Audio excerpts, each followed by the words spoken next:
Friday morning, my friends. I hope that you're having a great Friday morning. I'm Pastor Ben Hayes from First Baptist Church, Dadeville, Alabama, bringing you our thought for the day. And I want to remind you that coming up Sunday, we got a great day of worship ahead of us. 8:45 for Bible study, 10 a.m. for worship. It's going to be a great day as we tackle one of the most difficult questions in the New Testament. So I hope that you'll come and join us for that. But right now we're in 1 Timothy chapter 3, and we're talking about the qualifications of a bishop slash overseer slash elder slash pastor, whatever your church terminology is for that person who is the leader in the church, the spiritual leader who teaches and leads the church, guides them through difficult times. And Paul gives to young Timothy a great list of qualifications for those who desire this good work. This is how you can begin to weed out those who should and shouldn't be pastors. Now, please understand, I say this humbly. I am very humbled at the thought that God has called me to be a pastor and has placed me in churches where I've been able to serve and lead for the past 40 years.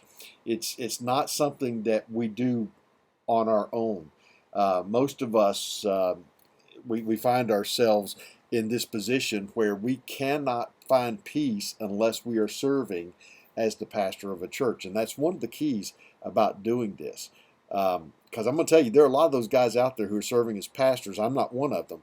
A lot of guys out there who could be serving as CEOs and CFOs and big corporations and make a lot more money and have a lot more fame and power than they could as a pastor. But because of their calling, that's what God has given them to do, and they can only do that. We talked about the verse 2 yesterday and those responsibilities, and or those qualifications. I'm not going to go back over those. Pick up in verse 3. He says that they are to be not given to wine, not violent, not greedy for money, but gentle, not quarrelsome, not covetous. Now let me talk about that. Not given to wine means that they are not drunkards. They are not going to go and drink all the time. I wish that the Bible said that you should not drink alcoholic beverages. That's my personal point of view. I hate alcoholic beverages because I've seen what they do to people, what they do to families. I've never drank alcohol in my life because I know what it does. I've seen it firsthand, and I don't want to be a part of that. But it doesn't say that. It says to drink a little wine for your stomach. It says not to get drunk, and that's what he's talking about here. Is the elder, the pastor, the bishop cannot be one who loves to drink alcoholic beverages. Not violent. Well, that makes sense, right? You can't punch out your deacons just because you don't agree with them. Thankfully, we have great deacons at First Baptist Church. I've never thought about punching them out. I've thought about giving them a great big bear hug a lot of times, but never violent. Not greedy for money. Listen, most churches, that's not an issue, right? And I'm blessed here at First Baptist. God has blessed our church, and this church has blessed me with a great salary. But pastors can't be greedy for money. They can't be in it for the money. And that's just a qualification that has to be there. They have to be gentle, not quarrelsome, not covetous. And that's the idea here. Their spirit is gentle so that they can be compassionate and minister to needy people. I know some people who, when somebody comes to them with a problem, their first response is, get over it. Pastors can't do that. We may want to at times, but what we have to do is to listen carefully and to offer guidance to those who are struggling with whatever it might be. Not quarrelsome. It does nobody any good when you just constantly are getting into arguments.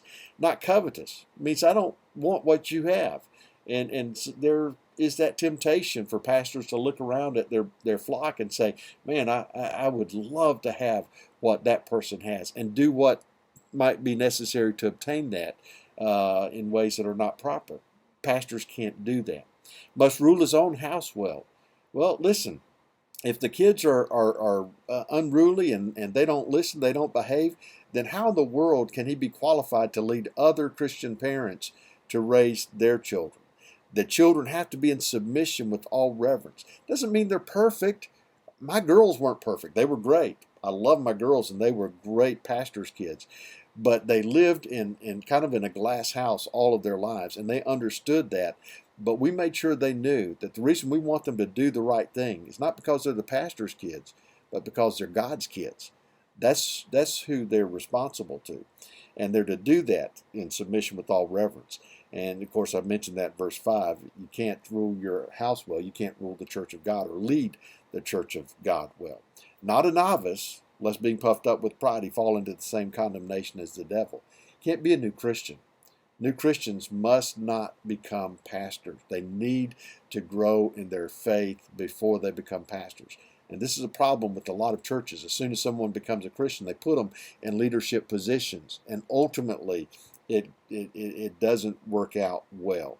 And then he says has to have a good testimony among those who are outside the church.